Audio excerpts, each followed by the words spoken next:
샬롬, 주님의 이름으로 축복합니다. 자, 오늘은 로마서 강의 44번째 시간입니다. 지난주까지 로마서 13장을 마치고 오늘부터 14장 말씀을 같이 읽으며 그 의미를 찬찬히 살펴보도록 하겠습니다. 자, 오늘도 성경책과 필기도구를 지참하시고 오늘 주시는 말씀들을 같이 읽어보도록 하겠습니다. 자, 인간에 대한 특징을 이야기할 때 인간의 몸을 한번 생각을 해보세요. 우리의 눈이라고 하는 게 밖으로만 보게 되어 있죠. 인간의 시선이라는 게. 그래서 인간이 가진 특징 중에 하나가 뭐냐면 이 밖을 볼 수밖에 없기 때문에 자기 자신을 돌아보는 것보다는 보이는 것을 통해서 자신도 판단하려는 경향이 있다는 거예요. 그래서 인간에게는 늘 비교하려는 습성 같은 것들이 있죠. 절대적인 기준이 없는 사람에게는 당연한 모습이라고 할 수가 있습니다. 공간이라고 하는 것이나 시간이라는 개념도 그래서 늘 상대적으로만 우리가 판단하려는 경향들을 보이게 되는 이유가 바로 우리들이 가지고 있는 어떻게 보면 우리의 유한한 한계이기도 하고요. 우리 인간이 가지고 있는 본능적인 특징이라고도 말할 수 있을 것입니다. 그래서 인간의 판단이라고 하는 것이 늘 상대적이어서 자꾸만 비교하려고 하다 보니까 거기에서 여러 가지 어려움들, 문제점들을 우리가 찾게 되죠. 그래서 바울이 이 로마서를 통해서 우리에게 가르쳐 주는 이 말씀 가운데 하나, 교훈 가운데 하나도 뭐냐면 이 신앙의 성찰을 통해서 늘 자기 자신을 돌아보려고 하지 않는다면 늘 우리는 불행할 수밖에 없다는 거예요. 왜냐하면 밖을 통해서 그리고 모든 것이 상대적이기 때문에 때와 장소에 따라서 늘 변화될 수 있는 거예요. 그래서 그때와 그곳에서는 만족스러웠을지 모르지만 또 상황이 바뀌면 사람들은 거기서 만족감을 느끼지 못하게 되는 것이죠. 그래서 인간에게는 끊임없이 욕망이라고 하는 게 분출될 수밖에 없다는 거예요. 이 밖을 통해서 내 바깥에 있는 그 무언가를 통해서 내 삶을 평가하려고 하고 내 삶에 지금 있는 현 주소를 확인할 수밖에 없기 때문에 자연스럽게 나타나는 현상이라는 겁니다. 그러니 우리가 본능적으로만 살아간다면 늘 불행할 수밖에 없는 것이고 그래서 탐욕이라고 하는 것은 자연스러운 현상이 될 수밖에 없다는 거예요. 그래서 신앙은 정말 봐야 할 것이 무엇인가를 온전히 보게 할 수 있는 힘이 그 안에 있다는 것이죠. 자, 오늘은 이와 관련된 이야기를 우리에게 전하는데요. 특히 우리가 그리스도인으로 살아가면서 사람과 사람 간의 관계, 그리고 교인들 간의 관계 속에서도 어떻게 우리가 바라보며 어떻게 내 자신을 되돌아봐야 하는가를 가르쳐주는 말씀입니다. 자, 1절부터 3절까지의 말씀을 먼저 읽어보도록 하겠습니다. 믿음이 연약한 자를 너희가 받되 그의 의견을 비판하지 말라. 어떤 사람은 모든 것을 먹을 만한 믿음이 있고 믿음이 연약한 자는 채소만 먹느니라. 먹는 자는 먹지 않는 자를 업신여기지 말고 먹지 않는 자는 먹는 자를 비판하지 말라. 이는 하나님이 그를 받으셨음이라. 자, 지금 1절부터 3절까지의 내용에서 먹는 것과 관련된 이야기가 나오는데 그것은 유대인들만이 있는 공동체가 아니라 특히 이방 지역에 교회가 세워지면서 교회 안에 이유대인들이 아닌 이방 사람들이 들어오게 됨으로써 여러 가지 먹고 또는 절기에 대한 규칙에 대해서 유대인들이 당연하게 여기던 것과는 다른 생각을 가진 사람들이 들어오면서 일종의 갈등 같은 게 일어났던 것으로 보이죠. 그래서 그것에 대해서 과연 기독교인으로, 그러니까 교회에 다니는 교인으로 과연 이것을 어떻게 바라봐야 하는가에 대한 바울의 대답이라고 할 수 있는 대목입니다. 자, 인간은 우리가 처음에 이야기했던 것처럼 밖을 통해서 내 자신을 돌아보려고 하는 독특한 특징을 갖는다고 했어요. 그리고 비교, 그러니까 비교를 통해서 자신을 파악하고 또는 자신이 생각하는 바를 알려고 하기 때문에 언제나 상대적이고 그래서 유한할 수밖에 없다는 것을 이미 말씀드렸습니다. 근데 그게 믿음에서도 나타난다는 거예요. 그래서 믿음조차도 우리는 높낮이를 구별하죠. 믿음이 강한 사람, 믿음이 약한 사람. 어떻게 보면 끊임없이 우리는 그 구별을 한다는 거예요. 근데 그 구별도 어떻게 구별을 하냐면 상대방을 보면서 밖을 통해서 자기 자신을 돌아보는 것이죠. 내 안을 스스로 돌아볼 수 있는 힘이 없으면 바로 그렇게 될 수밖에 없다는 거예요. 근데 이에 대해서 바울의 핵심적인 이야기는 아주 분명하죠. 비판하지 말라는 겁니다. 그것은 예수님의 말씀이기도 했죠. 마태복음 7장 1절에서 2절 말씀을 보면 예수께서도 이런 말씀을 하신 바 있습니다. 비판을 받지 아니하려거든 비판하지 말라. 너희가 비판하는 그 비판으로 너희가 비판을 받을 것이요. 너희가 헤아리는 그 헤아림으로 너희가 헤아림을 받을 것이니라.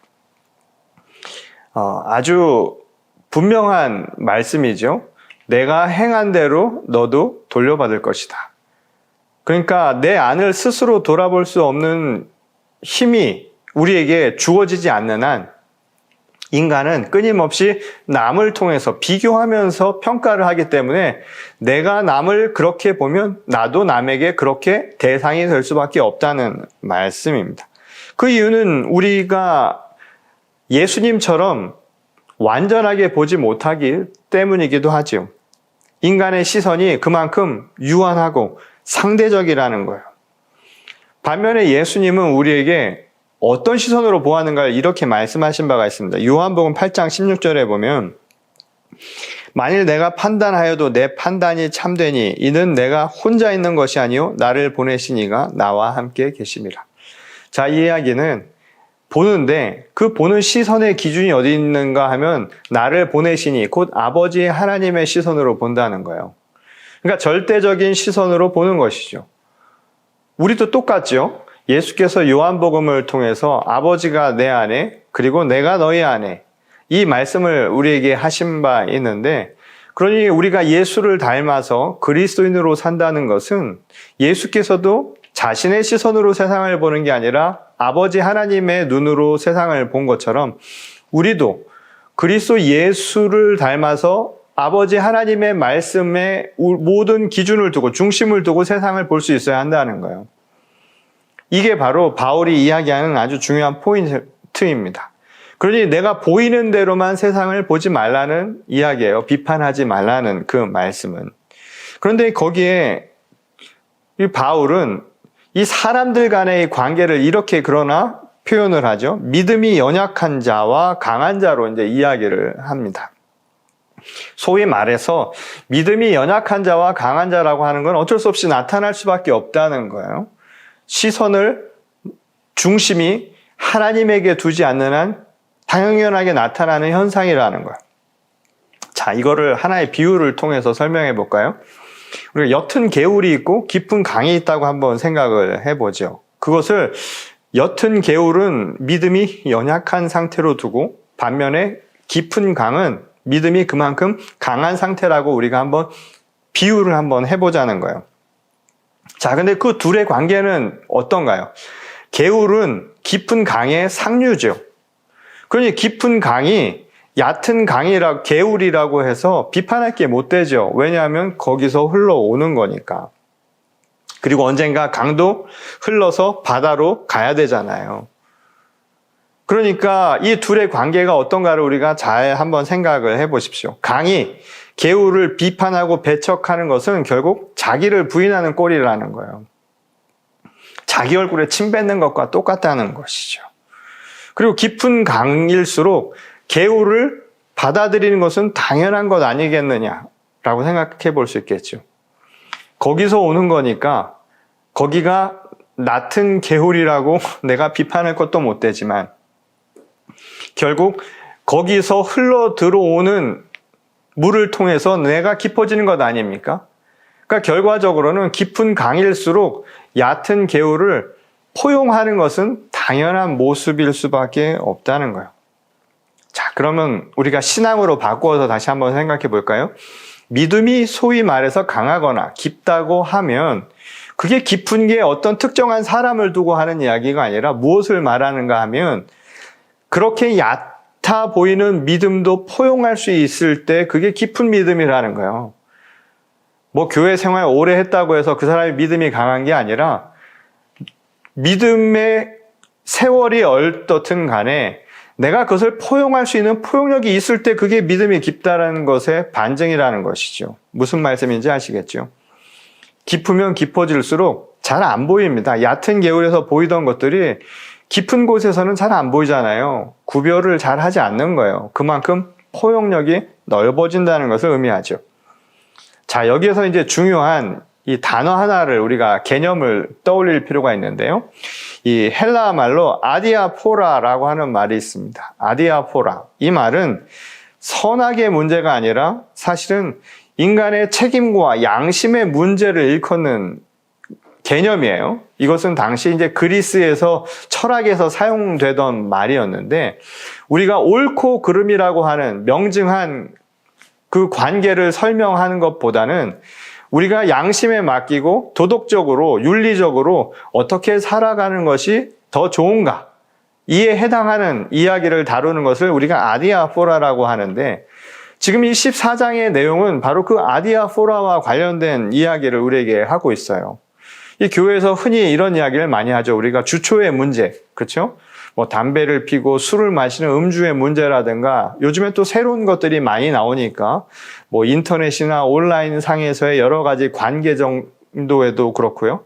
이 성경에는 나오지 않고 명확하게 죄인가 아닌가, 옳고 그름이라고 하는 선악의 문제를 다루기 어려운 부분들이 있습니다. 그러나 기독교인으로 우리가 어떻게 살아야 하는가에서는 아주 중요한 부분이 되는 거예요. 그러니까 우리에겐 거룩한 책임의 문제이기도 하고 또 다른 한편으로는 인간이 살아가는 공동체를 더욱 덕스럽게 만드는 문제. 이게 바로 아디아포라라는 거예요. 오늘 처음 바울이 이야기하는 건 바로 음식물과 관련된 이야기죠. 이 당시 음식물과 관련한 금기 사항들이 있었어요. 이 유대인들은 이미 유대의 율법에 의해서 음식과 관련된 여러 가지 규정들이 많았습니다. 어떤 것은 먹어도 되고 어떤 것은 먹어서는 안 된다라고 하는 규정이 있었죠. 근데 문제는 이것이 뭐 구약에서 신약으로 오는 이 시기적인 관계도 있겠지만 장소로도 다르죠. 이미 이방 사회에 들어가면 그들은 이 먹는 것과 관련해서 유대인들과는 전혀 다른 생각을 가지고 살아왔단 말이에요. 그들의 문화가 있으니까. 그러면 그들의 문화 속에서 지금까지 지켜오던 하나님의 말씀, 율법이라고 하는 것들도 어떻게 받아들일 건가? 이와 관련한 갈등이 많았다는 거예요. 근데 바울은 이렇게 얘기합니다.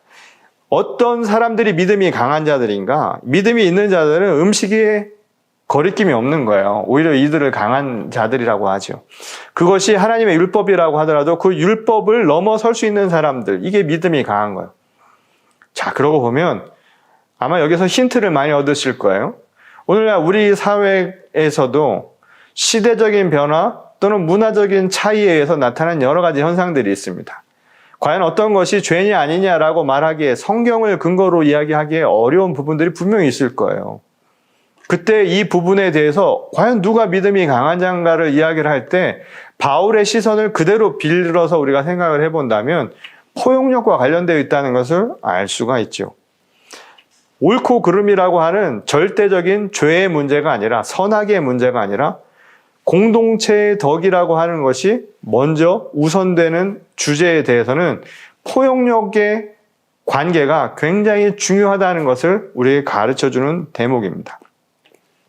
자, 계속해서 우리 말씀을 보도록 하겠습니다. 남의 하인을 비판하는 너는 누구냐? 그가 서 있는 것이나 넘어지는 것이 자기 주인에게 있음에 그가 세움을 받으리니 이는 그를 세우시는 권능이 주께 있음이라. 어떤 사람은 이 날을 전날보다 낮게 여기고 어떤 사람은 모든 날을 같게 여기나니 각각 자기 마음으로 확정할지니라. 나를 중히 여기는 자도 주를 위하여 중히 여기고 먹는 자도 주를 위하여 먹으니 이는 하나님께 감사함이요. 먹지 않는 자도 주를 위하여 먹지 아니하며 하나님께 감사하느니라. 자, 지금 바울은 이 4절 이하의 말씀을 통해서 다시 한번 반복해서 이야기를 하는데 남의 하인을 비판하지 마라 라고 이야기를 합니다. 그 권한은 그 주인에게 있다는 거예요. 자, 이것은 하나님과 우리와의 관계, 주종 관계로 이야기를 하죠. 다른 사람도 내가 하나님과의 관계에서 하나님이 내게 주인이시고 나는 하나님을 따르는 주의 종이라고 말하는 것처럼 다른 사람도 하나님과의 관계에서는 똑같다는 거예요. 그러니 함부로 네가 평가할 게 아니라는 것이죠. 그런 의미에서 바울에게 있어 하나님을 믿는 사람이란 어떤 사람인가를 우리가 엿볼 수 있는 대목이라고 할 수 있습니다. 우리가 한자어로 무아라는 말이 있습니다. 이게 나를 비운 거예요. 그러니까 나는 난데 내 안에 있는 욕심으로서의 나, 자기 중심적인 내가 아닌 상태가 되는 무아를 뜻하는 겁니다.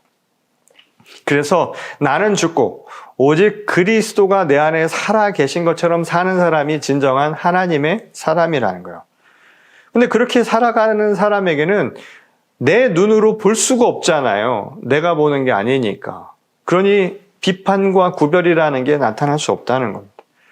하물며 믿음의 정도를 따지는 일도 아무 소용이 없죠. 그걸 내가 따져서 무슨 의미가 있겠어요? 주님을 내 안에 모시느냐 아니냐의 차이만 있을 뿐이죠.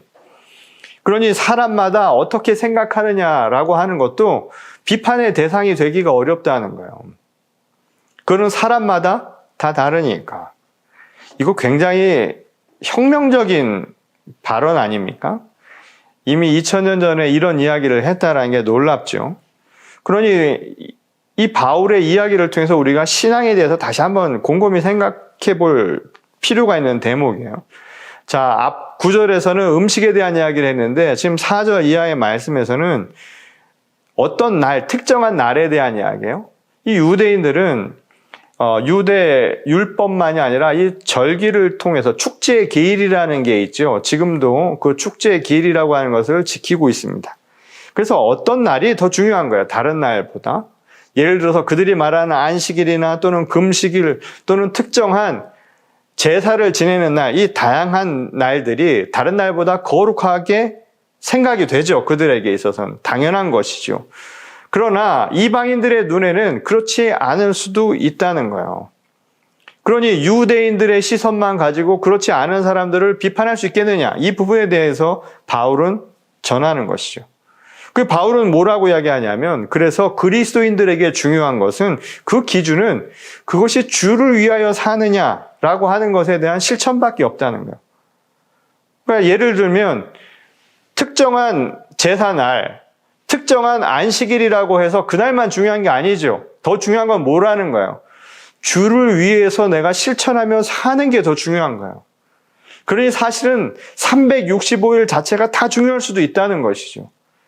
그러니 어떤 특정한 날만 특정한 이유에서 정해놓은 전통이나 율법에 의해서 규정된 대로 자신의 문화나 문명에서 규정한 대로 그것만 중요하다고 강요하지 말라는 거예요. 물론 내게는 중요할 수 있겠죠. 지키지 말라는 건 아니에요. 그러나 남에게도 강요할 수는 없다는 거예요. 오히려 더 중요한 거. 그러면 무엇이 옳으냐라고 물어본다면 날마다가 다 중요한 거죠. 그리고 그 날마다가 왜 중요하냐면 내가 주를 위해서 살아가는 것이기 때문이라는 거예요. 바울은 바로 그 이야기를 우리에게 가르쳐 주는 겁니다. 그러니 남이 판단해서 그것을 강압적으로 규정해 줄 수 있는 것은 결코 아니다. 그러니 각자가 맡은 양심이라는 게 있잖아요. 하나님을 모시고 사는 사람들이. 그러니 그들의 신앙에 맡길 수 있는 부분이에요. 물론 이렇게 얘기하면 그러면 남에게 권면도 못하고 남에게 건설적인 비판도 하지 못합니까? 그건 아니죠. 지금 바울도 그래서 권면하고 때로는 비판하는 것 아닙니까? 근데 그 비판의 기준은 달라야 한다는 거예요. 내가 그렇게 하니까 너도 그렇게 하라는 것이 되어서는 안 된다는 겁니다. 그저 기준이 되려면 너 하나님의 뜻을 따라서 살아갈 수 있도록 도와주는 거예요. 내 안에 계신 하나님의 말씀을 들을 수 있도록 도와주는 것이죠. 그러니 권면을 하더라도 슬기롭게 해줘야 돼요. 우리 자식을 키우더라도 마찬가지죠.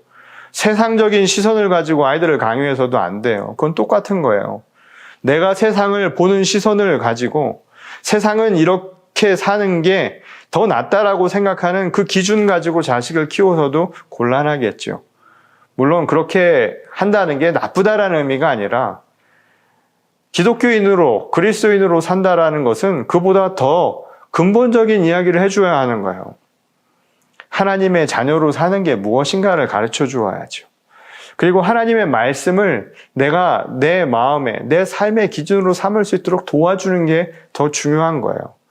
어떤 생활 방식을 내가 이렇게 옳다고 믿는 것을 강요하는 게 아니라 그 아이에 맞게, 그 아이의 상황에 따라서 하나님을 받아들이고 하나님의 말씀에 따라서 살아갈 수 있는 눈을 열어주는 것. 그런 시선을 갖게 하는 게 우리에게는 더 필요한 일이라는 겁니다. 자, 마태복음 7장 4절에서 5절 말씀을 보면 우리가 앞에서 이야기한 내용을 보다 구체적으로 설명한 예수님의 말씀을 우리가 보게 됩니다. 내 눈 속에는 들보가 있는데 어떻게 남에게 말하기를 내 눈에서 티를 빼내줄 테니 가만히 있어라 할 수 있겠느냐. 위선자야, 먼저 내 눈에서 들보를 빼내어라. 그래야 내 눈이 잘 보여서 남의 눈 속에 있는 티를 빼줄 수 있을 것이다. 자, 지금 예수님의 말씀이에요. 지금 내 안에 있는 게 더 클 수가 있어요. 그렇죠? 남의 것보다. 그리고 실제로는 나에게 크기 때문에 남의 것도 그렇게 커 보인다고 생각을 하는 겁니다. 별거 아닌데 작은 것일 수도 있는데 내게는 크기 때문에 그에게 가서 얘기하는 거예요. 대개는 그렇죠. 그 사람은 잘 모르는데 내게는 그게 크니까 가갖고 얘기를 해주는 건 아니에요. 내게도 작은 것 같으면 아마 말하지 않을 겁니다. 비판하지 않을 수도 있겠죠. 그러니 이 이야기는 중요한 우리에게 교훈을 주는 것이 먼저 이 비판에 앞서서 자기 자신을 돌아보라는 거예요. 내가 과연 무아의 상태인가? 다시 말해서 그리스도의 시선으로 나도 바라보고 있는가를 스스로 성찰해야 된다는 거예요. 그래야 유한하고 상대적인 시선이 아닌 것을 찾을 수 있잖아요. 정말 옳고 그름이라고 하는 것을 가르쳐 주려면 내 스스로가 그런 판단 속에서 옳은 판단을 하고 있는가를 살펴보아야 될 것 아닙니까? 그러니 머리의 생각과 입은 멀면 멀수록 좋다는 게 생각할 시간이 필요한 거예요. 그래서 무엇을 하든지 잠시 판단 중지를 하고요. 우리가 그 헬라어로 에포케라고 하는 거 판단 중지를 하고 하나님의 뜻을 먼저 헤아리고 난 뒤에 그 다음에 권면해도 늦지 않다는 것이죠. 무엇보다 내가 색안경을 끼고 있다면 내가 보는 게 진실이 아닐 수도 있다는 것을 알아야죠. 그리고 색안경을 끼고 가르쳐주는 훈수는 반드시 옳은 게 아닐 수도 있다는 것을 스스로 깨닫고 있어야 하는 겁니다. 그런 의미에서 저는 이런 우리말이 떠오르는데요. 아주 잘 이런 상황을 표현해 주는 말인 것 같아요. 여러분, 밴댕이 소갈머리라는 말씀 들어보셨습니까? 이 밴댕이라고 하는 이 어류가 속 좁은 사람을 일컫는 아주 대명사로 쓰이는데 오래전부터요. 이 밴댕이가 실제 속이 좁은가 봐요. 이 머리가, 이 안에 뇌가 이 몸뚱아리에 비해서 굉장히 작은 모양입니다. 그 이유가 뭐냐면 어부들이 예전에 밴댕이를 잡으면 바로 죽었다는 거예요. 그래서 오래 못 참고 죽어서 밴댕이가 속이 좁고 그리고 그것을 참아내지 못하는 성격을 가졌다라고 사람들이 그렇게 불렀다고 합니다. 이 소갈머리라는 말은 이 속마음을 뜻하는 옛 말인데요. 그러니 밴댕이 속마음처럼 좁은 사람은 이 신앙인과는 전혀 반대되는 모습이라고 하겠죠. 그것을 우리가 선악의 문제가 아니라 우리가 아까 이야기한 것처럼 아디아포라라고 하는 말로 생각을 해보면 결국 속 사람이 넓어지고 속 사람이 변화된다는 것은 속이 좁은 것을 탈출하는 거예요. 신앙인이란 것은. 믿음이 깊어진다는 것은 그만큼 포용력이 넓어지는 것을 의미한다는 것입니다. 정말 작은 것 하나에 쉽게 좁아지는 우리 자신을 보지 않습니까? 특히 교회 생활하면서 정말 밴댕이 소갈머리 되는 것 같은 생각 들지 않으세요? 어쩌면 교회는 더 넓어져야 합니다. 우리가 자꾸만 좁아지다 보니까 내 속도 좁아지는 것을 우리가 경험하게 되는데 그리스도인이 된다는 것은 밴댕이 소갈머리를 탈출하는 거예요. 자, 그런 의미에서 오늘 그리스도의 말씀으로 깊은 신앙을 한번 체험해 보시기 바랍니다. 믿음이 깊어지는 거예요. 그래서 얕은 개울물들이 내게 들어와서 쉴 수 있는 공간을 내줄 수 있을 만큼 내 마음을 넓혀 보십시오. 사람을 쉽게 평가하지 마세요. 평가하기보다 그 사람을 이해하려는 포용력을 한번 가져보십시오. 그리고 그것을 통해서 하나님의 뜻을 다시 한번 자기 스스로 성찰할 수 있는 신앙의 훈련을 통해서 점점 더 주님과 가까워지고 주님을 닮아가는 주의 거룩한 성도들과 또한 우리 이 시대의 교회가 될 수 있기를 주님의 이름으로 간절히 축원합니다. 우리 다 같이 기도하시겠습니다. 하나님, 오늘 우리의 신앙이 이 밴댕이 소갈머리처럼 속 좁은 인간의 모습이 아니라 무화되어서 그리스도를 닮아가는 주의 거룩한 성도와 교회로서 품어 안을 수 있는 주님의 신실한 자녀와 또한 주님의 제자들이 되게 하여 주시옵소서. 주께서 저희를 더욱 깊이 있는 성찰할 수 있는 신앙인으로 이끌어 주시기를 간절히 간구하며 살아계신 우리 주 예수 그리스도의 이름으로 간절히 기도드렸습니다. 아멘.